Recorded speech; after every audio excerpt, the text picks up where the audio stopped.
What is repo rate, reverse repo rate, SLR and CLR? Repo rate stands for repurchase rate. It's the interest rate at which the central bank, like the Reserve Bank of India, lends money to commercial banks for short periods. This is typically done by the central bank buying government securities from the banks with an agreement to sell them back at a predetermined future date. Repo rate is used by the central bank to control the money supply and liquidity in the economy. Reverse repo rate. Reverse repo rate is the interest rate at which the central bank borrows money from commercial banks. It's essentially the opposite of the repo rate. By adjusting the reverse repo rate, the central bank can control the amount of money banks hold with it. If the reverse repo rate is increased, banks are incentivized to lend to the central bank rather than lending to businesses and consumers, which can help reduce liquidity in the economy.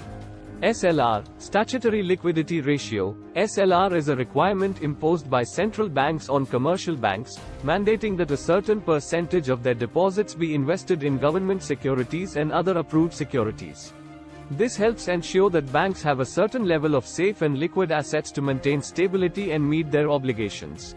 CLR, Cash Reserve Ratio. CLR is also a requirement set by central banks, which specifies the percentage of a bank's total deposits that it must keep in the form of cash reserves with the central bank. This is another tool to control liquidity in the banking system. By changing the CLR, the central bank can influence the amount of money banks have available to lend.